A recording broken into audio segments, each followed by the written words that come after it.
Hello, girls, guys, in-betweens, and teen queens. Today at the DABS facility, we're going to be learning about some very exciting science about global warming. I need the cure for global warming. Okay, here you go. Here's the cure.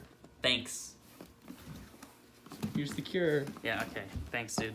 Yeah, I need it. Dude, I'm from the future. I need this. Alright.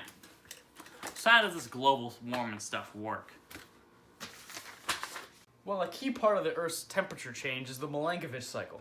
Wait, the Milankovitch cycle? Doesn't that include eccentricity and like obliquity and precession? Well, yeah. Orbital eccentricity refers to the constantly fluctuating orbital shape of an oval that ranges at cycles over 100,000 years. As the Earth comes closer to the Sun, it heats up and gets farther as it cools. Axial tilt refers to the Earth's pits and changing in degrees, having one hemisphere of the Earth closer to the Sun than the other half.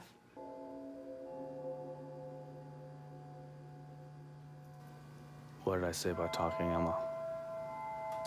No talking. You're not allowed to talk.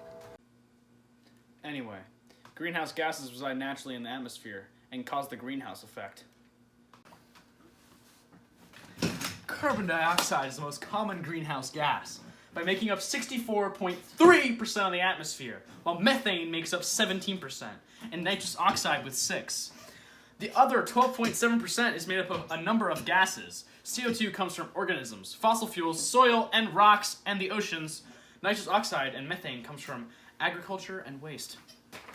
Yeah, I get it now, but okay. It says here that the energy from an infrared photon causes the CO2 molecule to vibrate. The CO2 molecule gives up this extra energy by emitting another infrared photon.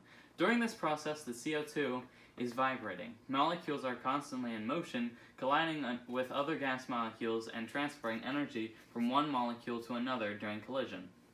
Since the temperature of the air of a gas is measured of the speed of molecules in the gas, the faster motion of molecules that eventually result from the infrared photon that was absorbed by the CO2 molecule raises the temperature of the gas in the atmosphere. Increase in mosquitoes, specifically the increase of mosquito-borne virus, the West Nile virus, or WNV.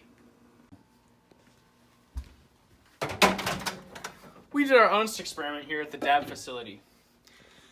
By looking during our own experiment, while short-lived, we did notice a huge difference in mosquitoes in a hot climate versus a cooler climate. This small experiment proves that heat drastically improved the growth rate of mosquitoes.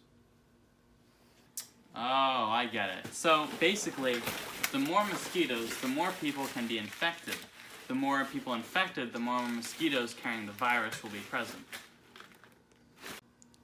Yeah, that's right! About 1 in 5 people who are infected develop a fever and other symptoms.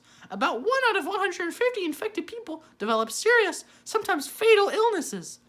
You can reduce the risk of WNV by using insect repellent and wearing long-sleeve shirts and long pants to prevent mosquito bites.